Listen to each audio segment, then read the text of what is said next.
잘 듣고 계신가요? 아름다운 소리책방입니다.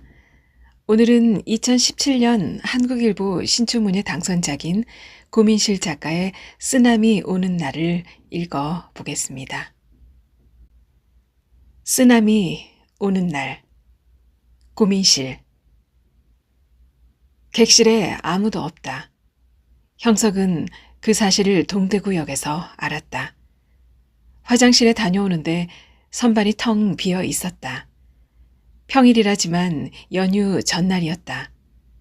카페 칸은 말할 것도 없고 열차 연결 통로까지 늘펀하게 앉아 있어야 할 사람들이 보이지 않았다.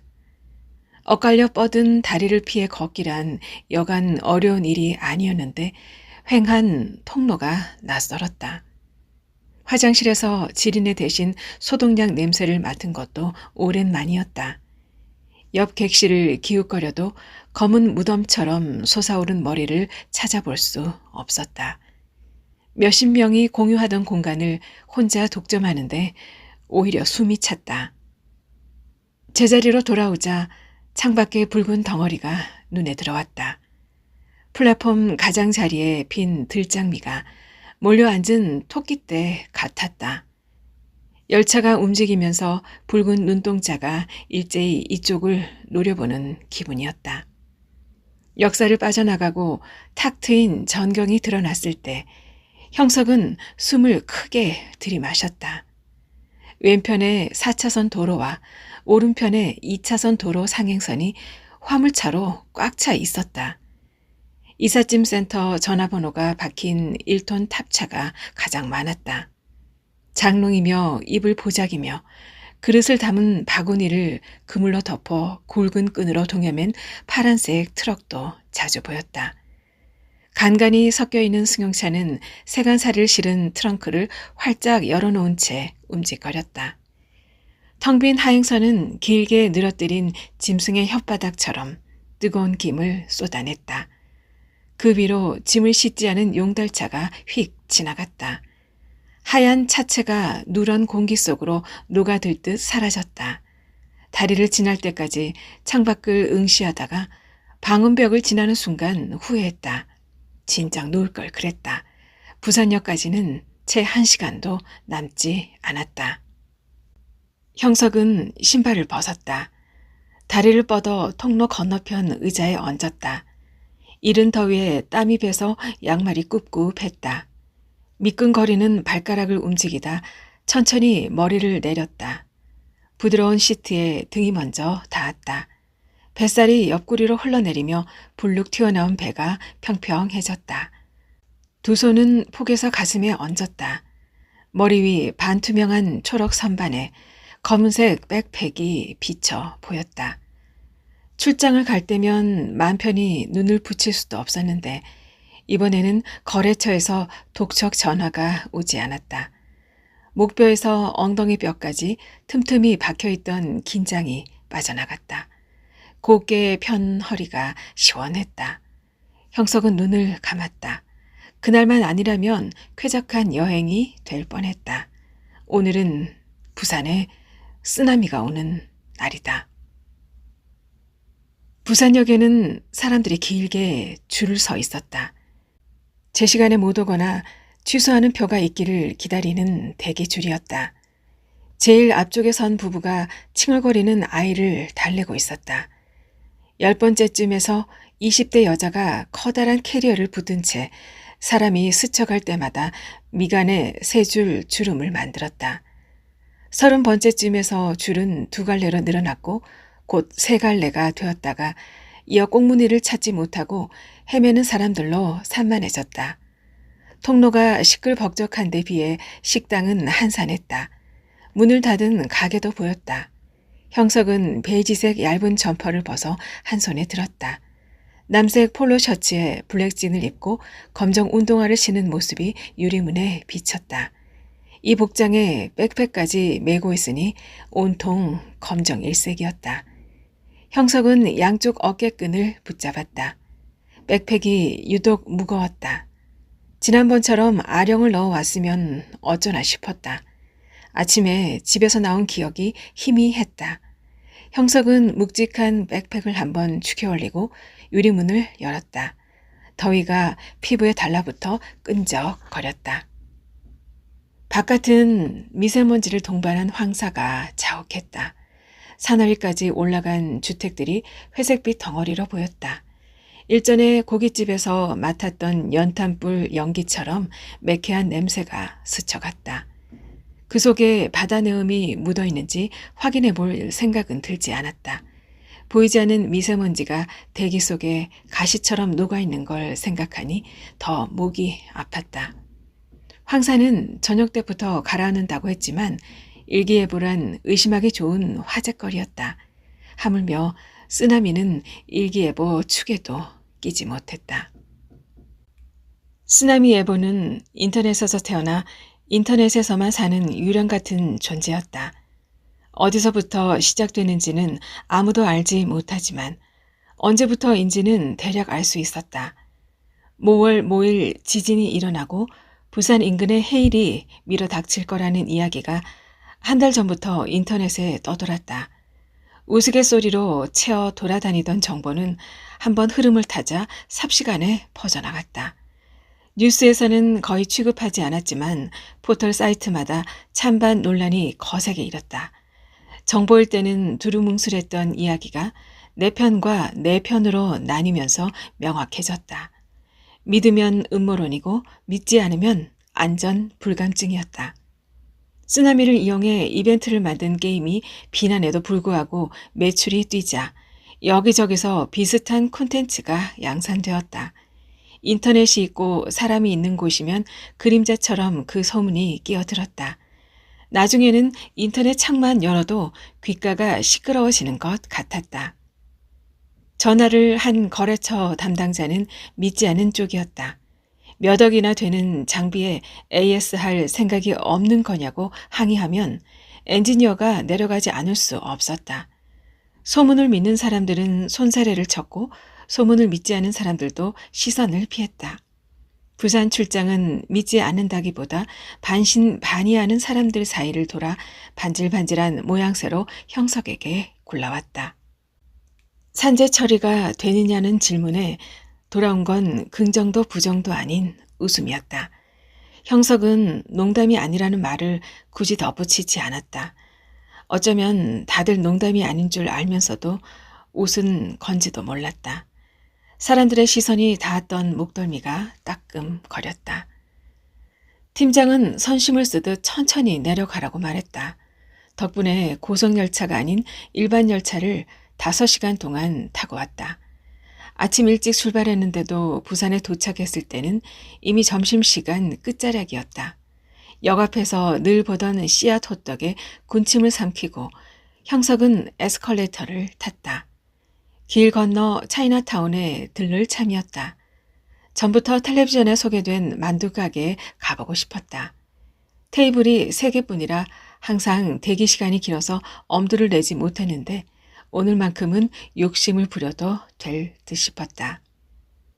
에스컬레이터는 느리게 움직였다. 금속 패널 지붕 때문에 바깥 풍경이 잘 보이지 않았다. 지면에 가까워질수록 비릿한 냄새가 났다. 황사 때문이라기에는 지나치게 무겁고 생생했다. 먼 거리를 날아와 희석되고 푸석푸석해진 냄새가 아니라 날 것의 악취였다. 시야가 채 밝아지기 전에 목탁 소리가 들려왔다. 에스컬레이터를 내릴 때야 스님이 아니라는 걸 알았다. 품이 큰 검은색 의상을 입은 여자가 나무 조각을 느린 박자로 두드리고 있었다. 일본 같기도 하고 베트남 같기도 한 옷을 입은 여자는 한 명 더 있었다. 딱딱 나무가 부딪히는 소리에 맞춰 주름진 손을 합장하고 머리를 조아렸다. 작년에는 맞은편에 기독교 학생들이 모여서 기타를 쳤다. 현을 퉁기는 소리와 나무 부딪는 소리가 엇갈리면서 불협화음을 만들었다. 복음신문을 나누어 주던 남자가 여호와의 증인이라는 할머니를 만나 삿대질을 당하는 모습도 보았었다. 종교의 전시장 같던 광장이 오늘은 적적했다. 포교 활동을 하는 사람은 타국의 옷을 입은 여자 둘이 전부였다. 시티투어 버스 정류장에도 사람이 없었다. 광장은 며칠 굶은 위장처럼 허전해 보였다. 몇 걸음 걷지 않아 발에 일회용 컵이 채어 날아갔다. 텅 비었다고 생각한 광장에 쓰레기가 널려 있었다. 컵라면 용기가 쓰러진 곳에 날벌레가 날아다녔고 화단 구석 자리에 토사물이 말라붙어 있었다. 먹다 버린 햄버거에는 비둘기가 옹기종기 모였다. 끝이 까만 담배꽁초가 쌀통 속에서 기어나오는 쌀벌레처럼 곳곳에 널려 있었다. 무심코 밟은 갈색 얼룩이 끈적거리자 형석은 광장을 가로지르는 걸 포기하고 분수대를 향해 걸어갔다. 물줄기가 높이 치솟을 때마다 공기가 시원해지면서 퀴퀴한 냄새가 줄었다. 분수대 가장자리에는 젊은 여자가 앉아 있었다. 머리를 느슨하게 묶고 튀어오르는 물방울에 회색 티가 젖도록 내버려 둔 채였다. 형석이 기침을 하며 다가가도 젊은 여자는 등을 구부리고 앉아 투명한 물줄기만 바라보았다. 어쩌면 올라가는 열차 시간을 기다리는 건지도 몰랐다. 내려오는 차표는 구하기 쉬웠지만 올라가는 차표는 입석까지 전부 매진이었다. 차가 있다 해도 상황은 다를 게 없어 보였다. 핸드폰 맵으로 살펴본 상행선 도로는 부산을 중심으로 대구 근방까지 모조리 정체였다. 형석은 노르스름한 하늘을 올려보았다. 섬광이 죽은 태양은 정면에서 보아도 눈이 아프지 않았다. 그때 짧은 비명소리가 들렸다. 모자를 눌러쓴 남자가 핸드백을 품에 낀 채 도망가고 있었다. 젊은 여자는 쫓아가다 말고 한숨을 내쉬더니 다시 원래 자리로 돌아와 앉았다. 그늘진 눈은 파리가 꼬인 김밥보다 생기가 없었다. 형석은 손끝을 비비며 열지어선 화분을 따라 천천히 걸었다. 쪼그라든 꽃잎이 가까스로 줄기에 매달려 있었다. 횡단보도에서 신호를 기다리는 동안 버스가 한 대 지나갔다. 항상 번잡하던 삼거리에 차가 없었다. 도로변에 운전석이 빈 승용차만 드문드문 세워져 있었다. 버스는 비틀거리며 그 사이를 비집고 들어가섰다. 버스 정류장에는 타는 사람도 내리는 사람도 없었다. 형석이 횡단보도를 건널 때까지 버스는 그 자리에서 꼼짝하지 않았다. 차이나타운은 한 골목 안쪽에 들어가 있었다. 용이 조각된 기둥을 지나자 붉은 등이 일렬로 늘어선 골목이 나왔다. 사람들은 보이지 않았다. 가려고 했던 만두 가게도 없어졌다. 유리문에 서울로 이전했다는 안내문만 붙어 있었다. 이사하면서 부딪혔는지 창문이 거미줄 모양으로 금이 갔다. 가게 안은 어두컴컴했다. 넘어진 의자 사이로 개인지 고양인지 작은 털 뭉치가 웅크리고 있었다. 어쩌면 쥐새끼인지도 모른다. 목덜미를 데운 열기가 후끈했다. 입술이 말랐다. 골목을 걸어가는 동안 전봇대마다 쓰레기가 수북이 쌓인 걸 보았다. 음식물을 담은 봉투에서 쏟아진 찌꺼기에 하얀 벌레들이 달라붙어 구물거렸다. 골목 끄트머리에서 겨우 영업을 하는 가게를 발견했다. 입구에 사자 조각상이 놓여 있었다. 가게 문을 활짝 열어놓아 오히려 공기가 텁텁했다. 형석은 메뉴판을 보는 채 하다가 먼저 온 사람과 같은 음식을 주문했다. 앞사람이 빈 그릇을 두고 일어날 때 짜장면이 나왔다. 형석은 검은 양념이 묻은 면발을 젓가락으로 집어 입안에 밀어 넣었다. 씹을 때마다 달콤하고도 짭조름한 맛이 가득 퍼졌다. 식초를 뿌린 단무지를 면발 한 입에 한 개씩 집어 아작아작 씹으면서 생각했다. 계약직이 아니었다면, 배가 나오지 않았다면, 머리숱이 많았다면, 차가 있었다면, 젊은 여자는 분수대 옆에 서 있던 남자를 경계했을까? 콧물이 흘러내렸다.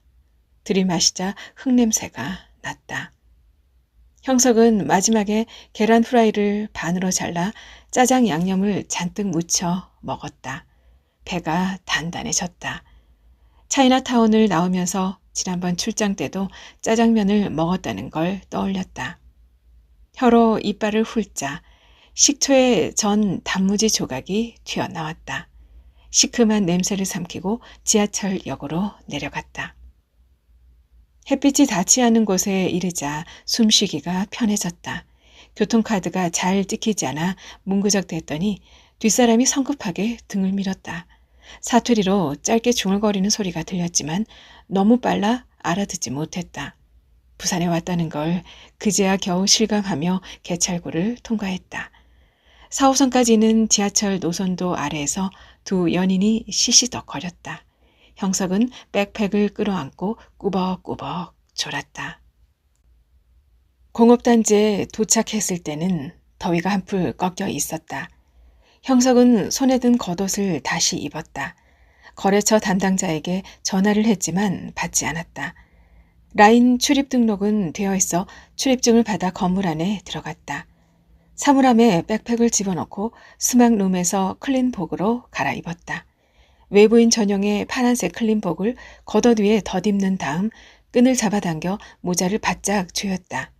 마스크를 쓰고 속장갑 위에 겉장갑을 끼고 방진화를 신었다. 마지막으로 안전모를 착용하고 에어워시를 한 뒤 라인에 들어갔다. 하얀색 클린복을 입은 사람들이 여느 때와 다름없는 숫자로 분주하게 움직이고 있었다. 마치 여기만은 바깥과 다른 공식이 적용되는 것 같았다. 미다, 뭐 하려고 왔어요? 장비 돌아가는 소리 때문에 클린룸 안에서는 누구나 크게 외쳐야 했다. 잘못 들을 수 없는 목소리에 정신이 또렷해졌다. 윤경이었다. 손바닥만하게 드러난 신체 부위로는 누군지 알기 어려웠지만 목소리가 또 하나의 얼굴 노릇을 했다. 거래처 담당자 대신 장비 상태를 알려주곤 하던 여자였다. 형석이 부산에 온 걸 잘못됐다고 말한 사람은 그녀가 처음이라는 걸 깨달았다. 모두가 고장난 나침반처럼 부산을 가리키는데 그녀만이 홀로 다른 방향을 가리켜 보였다. 서울에는 어머니는 쓰나미가 오는 날을 몰랐다. 온종일 김밥을 말고 들어와 텔레비전을 켜놓은 채 잠이 드는 생활에서 인터넷은 끼어들 자리가 없었다. 어머니와 마지막으로 통화한 건 사흘 전이었다. 사모와 싸우고 김밥 가게를 그만뒀다는 말에 잘했다고 맞장구 치기는 했어도 가슴 한구석이 늪처럼 질척거렸다. 어머니에게는 이미 한 달에 30만 원씩 용돈을 보내고 있었다. 다시 일자리를 구할 거라는 어머니의 말에 그러라고도 말라고도 하지 못한 채 전화를 끊었다. 형석은 다가오는 윤경을 향해 고개를 끄덕 움직였다. 눈밖에 보이지 않기 때문에 웃을 필요는 없었다. 장비가 다시 멀쩡해지자 담당자가 반차를 냈다고 그녀는 전했다. 적나라한 사투리를 수습하듯 표준어로 바꾸어 말했지만 억양은 그대로였다. 형석은 보이지 않을 미소를 떠올렸다. 열차에 막 올랐을 때는 화가 났던 것도 같은데 이제 그 기억조차 희미했다. 무심코 손끝을 비볐다. 공업단지를 나가면 광장에서 맡았던 악취로 가득할 것 같았다. 저녁 같이 먹을래? 윤경의 말에 고개를 들었다. 케이크 위에 올라간 초콜릿 조각처럼 까만 눈동자가 빤히 쳐다보고 있었다. 형석은 고개를 끄덕였다. 그녀의 눈이 얇게 곡선을 그리는 걸 보고서야 껌이라도 씹을 걸 그랬다고 후회했다. 숨을 내쉴 때마다 입안에서 시큼 들쩍지근한 냄새가 났다. 교대 시간은 30분 뒤였다. 형석은 서둘러 라인을 나가 안전모와 방진화와 겉장갑과 속장갑과 파란색 클린복을 벗었다. 백팩을 사물함에서 끄집어내고 화장실로 가 양치질을 했다. 팀장은 전화를 받지 않았다. 원칙대로라면 대기할지 복귀할지 물어야 하지만 어차피 돌아갈 방법이 없었다. 팀장에게 간단한 메시지만 남기고 핸드폰을 점퍼 안주머니에 넣었다. 그러자 몸이 한쪽으로 기우는 것 같아 백팩을 다시 축혀 올렸다. 교대가 이루어지면서 정문으로 사람들이 쏟아져 나오고 또 그만큼 들어갔다. 윤경은 하트가 프린트된 하얀 티셔츠에 청바지를 입고 나타났다. 갈색으로 염색한 머리는 뒤통수에서 하나로 묶어 늘어뜨렸다. 작년과 변하지 않은 머리 모양이었다. 형석은 호기롭게 광안리로 회를 먹으러 가자고 했다. 그녀가 눈을 동그랗게 뜨더니 곧 깔깔대며 웃었다. 마, 차도 없으면서 버스 타고 지하철 타고 또 걷고 싫어 얘. 회가 동하면 근처에 아는 데가 있다며 앞장섰다. 밋밋한 등판에 불에 지어 훅이 불룩하게 도드라졌다. 형석은 땀이 난 손바닥을 바지에 문질러 닫고 그녀 뒤에 바짝 붙어 걸었다. 버스를 기다리는 동안 연신 기침을 했다. 안쓰럽다는 듯 지켜보는 그녀 옆에서 당장은 쓰나미보다 황사가 더 큰 문제라고 생각했다. 버스를 타고 공업단지와 아파트 단지를 지나자 작은 만이 나타났다. 사방을 낮은 언덕이 둘러싸고 있어 썰물러 바닥에 내려앉은 조각배와 짠내가 아니었다면 자칫 호수로 보일 법한 곳이었다.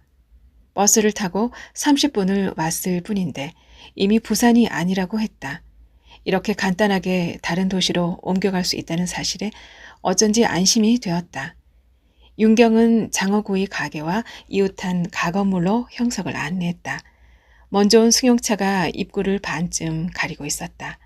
니은자 모양의 건물 외관은 작고 허름했다. 대박 아니면 꽝을 기대하게 만드는 초라함이었다. 비닐을 깐 상에 먼저 밑반찬이 올라왔다. 찐 고구마와 옥수수, 단호박, 삶은 메추리알과 오징어 튀김, 양배추 초무침, 파프리카와 백김치, 해물전이 툭툭 깔렸다. 제철이라며 한 접시 내어준 멍게는 짭짤한 물 뒤로 미끄러져 나온 살에서 단맛이 났다. 맥주를 마시며 찬 그릇을 몇 개 비웠을 즈음에 모든 회가 둥근 접시에 빼곡하게 깔려 나왔다. 가지런하게 나열된 가장자리에 비해 중앙에는 회가 뭉텅이로 쌓여 있어서 어떨까 했는데 한 점 먹어보고 알았다. 대박이었다. 형석은 소주를 주문했다. 윤경이 눈웃음 치며 맥주잔을 비웠다. 시작은 언제나 그렇듯 뒷담화였다. 서로가 알지 못하고 만날 일도 없을 사람들을 주로 불러내 오징어 마냥 잘근잘근 씹었다. 형석이 대꾸하지 않아도 그녀는 혼자 떠들고 웃으며 술잔을 비워나갔다. 아기가 맞는 블럭처럼 오늘 같은 날 잘 어울리는 술 상대였다. 교통카드는 오른쪽에 찍어야 한다든지 뜨거운 물은 레버를 왼쪽으로 돌려야 나온다든지 하는 당연한 것을 일깨우는 편안함이었다.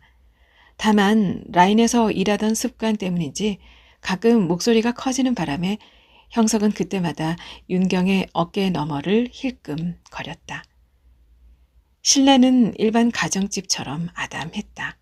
식사하는 곳과 조리실이 다른 건물로 분리되어 음식을 나르는 아주머니가 슬리퍼를 신었다 벗었다 하며 드나들었다. 장판이 깔린 방에는 상이 5개 놓여 있었다. 입구 맞은편에 에어컨이 매달려 있었고 벽에는 창문이 하나 있었다. 형석과 은경은 문 옆에 앉았다. 먼저 온 두 사람은 창문 밑에 자리 잡고 있었다. 30대 후반으로 보이는 여자와 늑수구레한 남자가 혈연인 것 같지는 않았다. 동그란 턱만큼이나 푸근해 보이는 인상의 여자는 바지 정장 차림이었다. 남자는 절반쯤 벗어진 머리에 흰 머리카락이 듬성듬성 났다. 바짝 말라 주름진 얼굴이 깐깐해 보였다. 남자 앞에만 맥주잔이 있는 것으로 보아 가게 앞에 세워둔 승용차 주인은 여자인 듯했다. 불륜 관계일지도 모른다는 의혹은 단번에 사라졌다. 분위기가 지나치게 점잖았다. 대화에서 가끔 어려운 용어가 튀어나오는 것이 대학 교수쯤 되나 싶기도 했다. 그 사이 윤경은 묵직한 비밀을 털어놓듯 목소리를 낮췄다. 하루 지나면 아랫집이 비고 하루 지나면 옆집이 비고 또 하루가 지나면 앞집이 비고 하지만 아침이 되면 가게들은 멀쩡하게 문을 열고 사람들은 아무렇지도 않은 듯 출근을 해요. 형석은 왜 떠나지 않았냐고 물었다. 그녀는 대답했다. 여기만큼 좋은 직장을 구할 수 있을 것 같지 않아서요. 아니다. 그녀는 다시 대답했다. 다시 취업할 수 있을 것 같지 않아서요. 형석이 내민 잔에 그녀가 잔을 부딪혔다. 날카로운 소리가 짧게 울렸다. 뱃속에 식어가는 음식이 있다고 알리는 전자레인지처럼. 새벽에 하트를 보내라고 재촉하는 핸드폰 게임처럼. 빈잔에 술이 고요하게 떨어졌다. 여자친구는 없어 얘? 형석은 대답하기 싫을 때 종종 사용하던 방법을 꺼냈다. 반문했다. 윤경 씨는요? 그녀는 웃으며 요란하게 손을 휘젓더니 혼자 술잔을 꺾었다. 어느새 소주 2병이 비었다. 통통한 윤경의 뺨이 발그레하게 물들었다. 형석도 얼굴이 화텄해서 점퍼를 벗었다. 백팩 옆에 두려다가 실밥이 풀린 어깨끈이 눈에 띄어 그 위에 올려두었다. 백팩을 좌판에서 집어들고 샘을 치른 지 벌써 4년이었다. 군데군데 얼룩이 지거나 보풀이 일어서 출장 갈 때마다 내버리고 새로 사야지 하면서도 돌아오면 다시 옷장 안에 넣어두고 잊어버렸다. 편하고 무난한 옷을 찾다가 입게 된 폴로 셔츠처럼 백팩도 어느덧 일상의 한 부분을 담당하고 있었다. 지나치게 익숙한 나머지 가끔 엉뚱한 물건이 그 안에 들어가는 게 문제였다. 아령은 그나마 양호한 편이었다. 먹다 남은 치킨이나 과도가 나온 적도 있었다. 라인에 들어가기 전에 발견하지 않았다면 경비원에게 곤욕을 치를 뻔했다. 이번에는 뭘 가지고 온 걸까? 백팩을 다시 짊어지고 걸어갈 생각을 하니 벌써 어깨가 뻐근했다. 그나마 다행인 건 잘 곳을 찾아 헤맬 필요가 없다는 점이었다. 숙박시설 대부분이 비어있을 터였다. 80%까지 할인하는 호텔도 보였다. 평소에 없던 선택권이 생기니 공연히 으슥해졌다. 오늘도 몇 시간밖에 남지 않았다. 이대로 하루가 지나면 내일은 열차표를 취소하는 사람이 생길지도 모른다. 세상에 종말이라도 오는 것처럼 호들갑을 떨던 팀장이 어떤 표정을 하고 앉아 있을지 궁금했다. 형석은 손을 들어 소주를 추가했다. 쓰나미는 상관없어요. 여자의 목소리였다. 저도 모르게 그쪽을 보다가 안쪽 볼을 깨물었다. 뜨끈한 액체를 삼키고 혀끝으로 문지르니 잘려나간 살점이 너덜거렸다. 물을 입안에 머금고 우물거리다가 넘겼다. 말끔해진 입안에서 다시 피맛이 났다. 일 없이 논 게 1년이니 10년을 일한 사람들도 못 버티는 거죠. 이참에 뿌리를 뽑아 떠나는 거예요. 여자의 말이 계속되었다. 남자는 맥주 한 병을 아직까지 마시고 있었다. 이따금 의미가 없는 짧은 소리를 내뱉을 뿐 말이 없었다. 여자는 젓가락에 거의 손을 대지 않았다. 회는 대부분 남자가 먹었다. 마치 여자의 말을 들어주는 대가 같았다. 형석은 회를 2점 집어 한꺼번에 입에 넣었다. 처음 먹을 때의 감동이 가시자 어디선가 먹어본 것 같다는 생각이 들었다. 4년 전인가 5년 전인가 15번째 이력서에 연락이 없을 때였다.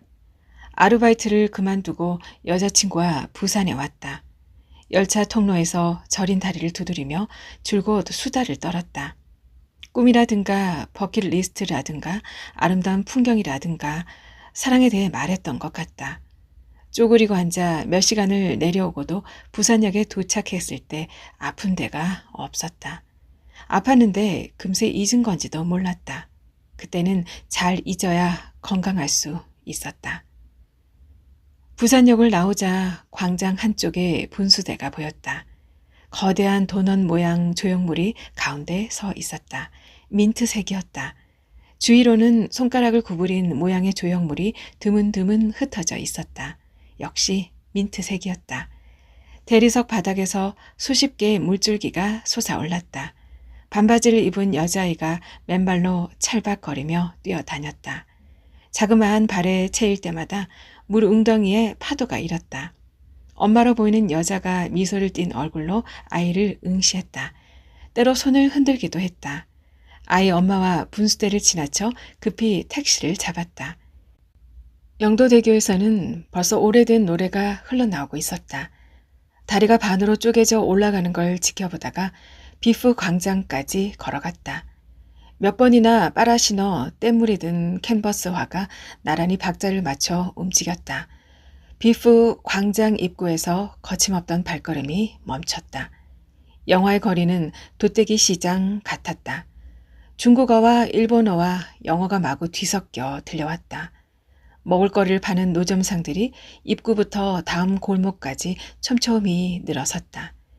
음식 이름을 프린트한 현수막이 파라솔마다 때로는 사진과 함께 매달려 있었다. 기름진 냄새가 바람을 타고 흘러나왔다. 입술이 눅진해졌다. 본래 핸드프린트를 보고 씨앗 호떡만 먹을 계획이었는데 국적을 알 수 없는 온갖 음식에 현혹되어 버렸다. 감자 겉에 바베큐 소스를 발라 구운 스카치 에그 바베큐, 딸기와 포도 위에 설탕 시럽을 잔뜩 입힌 탕후루, 구운 옥수수에 소스와 치즈 가루를 듬뿍 뿌린 마약 옥수수는 물론이고 나룻배 모양의 종이 접시에 담긴 투명한 물방울 떡까지 도저히 포기할 수 없었다. 도중에 여자친구가 말렸지만 다시 먹지 못할지도 모른다고 생각하자 절박해졌다. 하나를 입에 문 채로 다음 먹을 것을 찾아 흘낏거렸다. 낯선 향과 이름과 색깔이 네온사인처럼 깜박거렸다.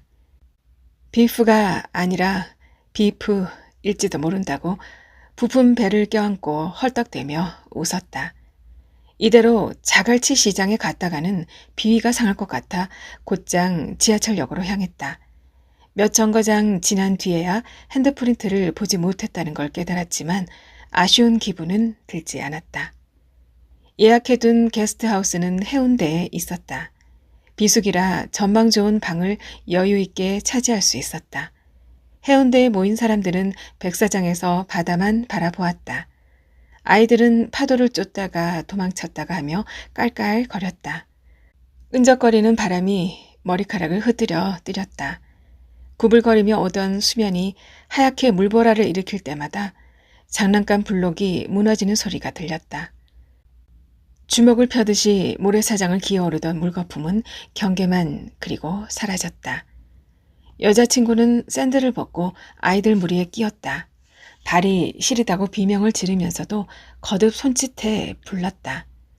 그때마다 형석은 고개를 저었다. 경계 밖에서 운동화를 적시지 않으려 무던히 애썼다. 그럼에도 한번 크게 밀려온 파도에 신발끈이 젖었다. 양말에 스며든 바닷물 때문에 저녁 먹을 곳을 찾아 돌아다니는 동안 발가락이 퉁퉁 불었다. 부산 여행을 다녀오고 얼마 되지 않아 형석은 지방의 연구단지에 취업했다. 여자친구는 그 뒤로도 1년 가까이 아르바이트를 하며 지냈다. 1년인지 2년인지는 정확히 알 수 없었다. 그쯤 되어 헤어졌으니까 타지에서 첫 직장 생활을 하느라 신경이 날카로워 여자친구의 자괴감을 이해할 겨를이 없었다. 기숙사에 들어가 계약직으로 일하는 불안을 여자친구 또한 이해하지 못했다. 핸드폰이 개인용에서 업무용으로 탈바꿈했다는 걸 알았을 때는 이미 1인용 식판에 익숙해진 뒤였다. 해가 지기 시작했다. 작은 창문으로 붉은색이 번졌다. 노을을 제대로 본 게 언제쯤인지 기억나지 않았다. 인터넷에서 본 사진이 마지막 기억이었다. 혼자가 되어도 불편한 점은 없었다. 주위에는 볼거리가 넘쳤고 일주일에 2번은 직장 동료들과 술을 마셨다. 연차가 되어도 승진하지 못하는 건 연락이 없는 이력서에 전전긍긍하던 시절에 비하면 아무것도 아니었다. 돌연 상에 컵이 부딪는 소리가 났다. 쏟아진 물이 쭉 밀려가다가 상 끝에서 한 방울씩 떨어졌다. 물방울이 장판을 두드릴 때마다 시간이 노크하는 소리가 들렸다. 아주머니가 행주로 바닥을 훔치는 동안 여자가 자세를 바꿔 앉았다. 노사관계는 진작 무너졌어요. 집행부까지 사측에 장악당한 지 오래인걸요. 여자는 사투리를 쓰지 않았다. 남자는 말을 하지 않으니 억양을 확인할 기회가 없었다. 대화의 내용은 끓는 기름 같은데 어조는 말린 과일처럼 건조했다. 범상치 않은 화제에 기가 죽었다. 세 걸음이면 닿을 곳에 있는 그들이 마치 대양 너머에 있는 것처럼 멀게 느껴졌다. 고향이 어딘데예? 윤경의 질문에 형석은 울산이라고 대답했다. 윤경이 눈을 동그랗게 뜨는 바람에 술김에 사실대로 말한 걸 후회했다. 태어난 고향은 의미가 없었다. 어릴 때 이사해 30년을 서울에서 지냈다. 학교를 옮긴 것만 5번이었다. 이사는 더 잦았다. 가장 오래 거주한 지역은 대학가였고 2번째가 직장 기숙사였다. 반면 윤경은 울산 토박이었다. 친척 일가들이 대부분 울산에 자리 잡은 데다 학교를 모두 근처에서 다녀 집에 돌아가면 몇 걸음마다 아는 얼굴을 만난다고 했다. 연애를 시작하면 온 동네 소문이 나는 건 기본이라며 진저리를 쳤다. 어느 동네에 살았냐고 묻는 말에 형석은 고개를 저었다. 울산에 있었던 건 3살까지였다. 사투리도 배우지 못한 채 떠났는데 그때 기억이 남아있을 리 없었다. 아버지에 대한 추억도 그 이후에 새겨졌다. 서울에 올라와 개업한 고깃집을 깨끗이 말아먹은 다음 아버지는 다시 공장에 나갔다. 퇴근해서 집에 오면 옷을 갈아입을 때까지 다가오지 못하게 했다. 페인트가 묻고 구멍이 난 옷은 때로 까만 기름에 절어 있었다. 나사며 못이며 금속판 같은 것을 들고 왔다가 놓고 나가기도 했다. 집에 아무도 없을 때는 그것들을 장난감처럼 가지고 놀았다. 한참 만지작거리다가 손을 코에 대고 킁킁거리면 비릿한 쇠 냄새가 났다. 간암으로 세상을 달리할 때까지 아버지의 냄새는 변하지 않았다. 형석에게 고향이란 태어난 장소라기보다 그 말 자체에 대한 그리움이었다. 어항 속 열대어가 본 적도 없는 태고의 바다를 그리워하는 것과 다를 바 없었다. 그마저도 사라진 건 울산에 출장을 몇 번 다녀오고서였다. 그 뒤로 누군가 고향을 물으면 서울이라고 대답했다. 형석은 술잔을 비웠다. 시간이 지날수록 술맛이 떨어졌다. 윤경은 오늘 사무동에 일 나온 사람이 없다며 불쾌해진 얼굴로 투덜거렸다. 술버릇은 개도 못 준다더니 그녀가 딱 그 짝이었다. 부산 사람이 부산 사투리를 쓰는 것처럼 라인 사람이 거친 말을 쓰는 건 당연하다지만 그렇다고 갈수록 험해지는 비속어가 듣기 좋은 건 아니었다. 부친이 조기 퇴직하는 조건으로 취업한 사람을 욕할 때는 공중에 팔을 휘두르기까지 했다. 형석은 눈살을 찌푸렸다. 그만 가죠. 저도 모르게 창문 쪽을 쳐다보았다. 남자가 처음 입을 열었다. 사투리 억양이 밴 표준어였다. 창밖은 이미 검기 울고 있었다. 여자가 처음으로 날카로운 목소리를 냈다. 쓰나미가 오면 어딘들 안전하겠어요. 남자가 겉옷을 추스리며 대답했다. 보는 드라마가 조금 있으면 시작해요. 여자는 립스틱이 지워진 입술을 다싸겼다. 몇 시간을 혼자 말했다는 게 믿기지 않을 정도로 침묵이 입 언저리를 떠돌았다. 회는 절반 가까이 남아있었다. 열린 문으로 파도 소리가 들렸다. 밀물이었다. 더 마시자며 때를 쓰는 윤경에게 다음날 8시 출근을 상기시키자 부르퉁한 얼굴로 입술을 내밀었다. 형석이 먼저 일어나 겉옷을 입었다. 술을 마신 탓인지 백팩이 더 무겁게 느껴졌다. 바깥은 낮과 달리 한기가 돌았다. 가로등 불빛에 그녀가 입은 반소매 티셔츠가 오렌지색으로 물들었다. 운동화에 발을 꿰느라 몸을 숙이자 허리춤으로 속옷이 보였다. 핑크색이었다. 형석은 도로 건너 해안가를 바라보았다. 어디서부터 하늘이고 바다인지 알아볼 수 없을 정도로 캄캄했다. 안개마저 자욱했다. 가로등 불빛에 의지해 도로를 따라 걷기 시작하자 뒤따라오는 발자국 소리가 들렸다. 불안할 정도로 비틀거리는 소리였지만 형석은 돌아보지 않았다. 버스 정류장까지는 15분 정도 걸어야 한다. 공기가 축축했다. 아파트 단지가 흐릿터분했다. 안개로 둘러싸인 윗부분이 뭉텅 잘려나간 것처럼 보이지 않았다. 숨쉬기는 편해졌다. 일기예보대로 황사가 물러간 모양이었다. 흙먼지 대신 소금 냄새가 진하게 풍겼다. 등 뒤에 달라붙는 파도 소리를 떨치듯 걷는 속도를 높였다. 바닷가를 떠나 조금이라도 묻 안쪽에 깊숙이 들어가고 싶었다. 초등학교를 지나갈 때 윤경이 넘어졌다. 형석은 망설이다가 그녀에게 다가갔다. 팔을 붙잡고 끌어올리는 도중 백팩이 뒤로 쏠려 하마터면 엉덩방아를 찧을 뻔했다. 그녀는 머리를 절레절레 흔들고 바지를 털었다. 어스름 속에서 하얀 티셔츠가 공중에 뜬 비닐봉지처럼 실체가 없어 보였다. 형석은 손을 뻗었다. 그녀의 등에 스위치처럼 돋아난 브레이지어 훅을 문질렀다. 얇은 천 너머로 구부러진 철사가 손가락 끝에 존재감을 드러냈다. 미친나! 어디 함부로 손을 갖다 대노? 형석은 주저앉아 발을 감싸 쥐었다. 얼마나 세게 발등을 밟았는지 어구구구 신음이 나왔다. 그녀는 한참 욕설을 내뱉다가 등을 돌렸다. 조금 전까지 위태롭게 걷던 모습이 엄살이었나 싶을 정도로 멀쩡한 걸음걸이였다. 연휴가 끝나고 그녀가 라인 사람들과 나눌 대화를 상상하니 가슴이 서늘해졌다. 형석은 절뚝거리며 그녀를 쫓았다. 이력서의 숫자를 세던 시절로는 결코 돌아가고 싶지 않았다. 이제 아르바이트도 하기 어려운 나이였다. 안개가 더욱 짙어졌다. 가까운 건물조차 흐릿터분해서 갈비뼈가 비죽비죽 튀어나온 것처럼 보였다.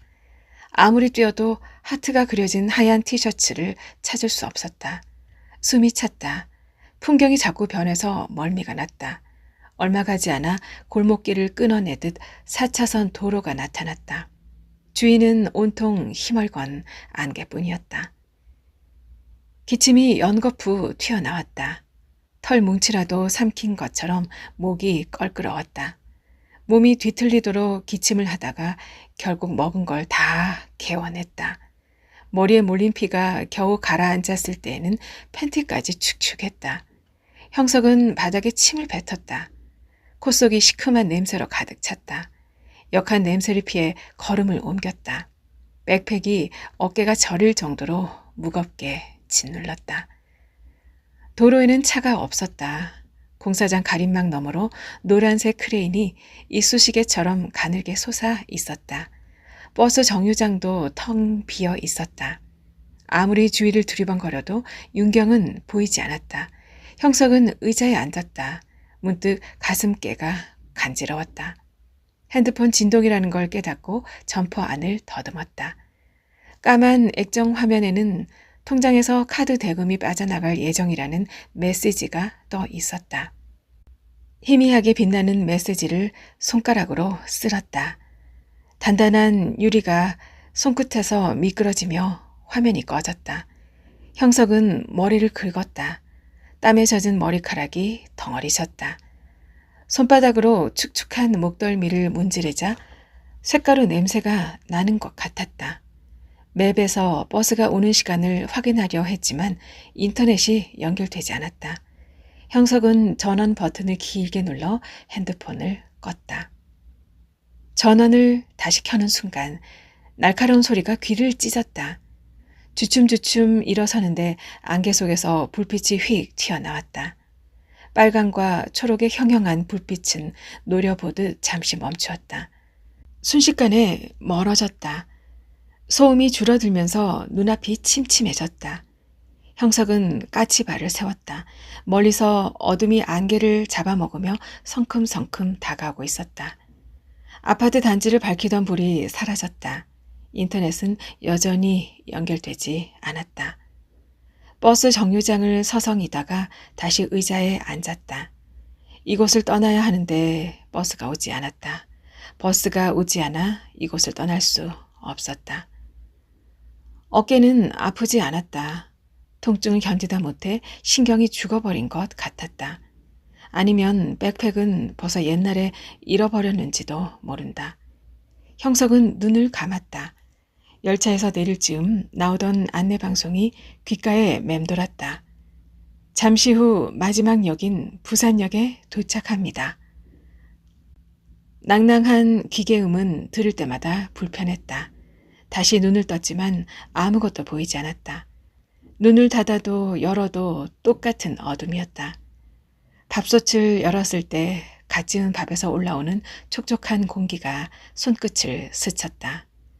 백사장을 떠날 때 뒤꿈치에 달라붙는 모래알이 뺨을 스쳤다. 혀를 내밀어 공기를 핥았다. 익숙한데 무슨 맛인지 기억나지 않았다. 소지품을 두고 내리지 않도록 미리 준비하시기 바랍니다. 형석은 어깨를 더듬었다. 어디선가 건물이 무너지는 소리가 들렸다. 고민실 작가의 쓰나미 오는 날 잘 들으셨나요? 이어서 작가의 당선 소감도 함께 하겠습니다. 당선 소식을 집에서 들었습니다. 토요일이었고 탄핵은 가결되었으며 스터디도 없었으니까요. 전화를 받고 마냥 기쁠 줄만 알았는데 그보다 당혹스러운 마음이 더 컸습니다. 맙소사, 이제 어떻게 살아야 하나? 일단은 안방에 계신 아버지에게 소식을 전했습니다. 아버지가 이렇게 말씀하시더군요. 인터넷이 안 된다. 모뎀을 껐다 켜봐라. 가끔 토양에 대해 생각할 때가 있습니다. 뿌리와 줄기와 잎에 대해서도 생각합니다. 좁은 화분에서 용케 내 키만큼 자란 화초를 바라봅니다. 힘없이 베베 꼬인 얇은 이파리를 툭 건드려 봅니다. 끝이 노랗게 시들어 분갈이를 해줘도 빈약한 뿌리로 버틸 수나 있을지 우려됩니다. 그럼에도 불구하고 쉽게 포기할 수 없는 건 그것이 그것 외에는 될 수 없기 때문입니다. 늦지 않았기를 바라며 이제라도 햇빛이 잘 되는 대로 옮겨볼까 합니다. 조금이라도 오래 살아남는다면 함께 한 시간이 의미 없지 않을 겁니다. 모뎀을 껐다 켜자 인터넷이 다시 연결되었습니다. 아버지가 말씀하셨습니다. 잘 됐구나. 며칠 전에 팔을 썰다가 엄지를 깊게 베어 설거지를 부탁했을 때도 아버지의 대답은 짧았습니다. 알았다. 아침에 일어나니 깨끗이 씻은 그릇들이 식기 건조대 위에 반듯하게 놓여 있었습니다. 다음 날도 그 다음 날도 그만해도 된다고 한 다음 날까지 사실 화초가 그만큼이나 자란 것도 한 뼘 길일 때부터 살뜰하게 보살핀 어머니와 잊지 않고 꾸준히 물을 부어준 아버지 덕분이라는 걸 새삼 깨닫습니다. 이기적인 저에게 한없는 사랑을 주시는 어머니와 아버지께 깊이 감사드립니다. 제 사전에 소설가라는 단어를 새겨주신 헤이수 선생님, 갈 길을 잃었을 때 이끌어주신 이영훈 선생님 감사합니다. 동고동락한 한겨레 문화센터 문우들과 혼자였다면 불가능했을 길을 같이 걸어준 스터디 문우들 진, 은, 영, 원, 경에게 고맙다는 말을 전합니다. 내가 나일 수 있도록 지표가 되어준 친구 임에게도 인사를 보냅니다. 지금까지 소설을 발견하는 삶을 살았다면 앞으로는 소설을 쓰는 삶을 살도록 애써보려 합니다.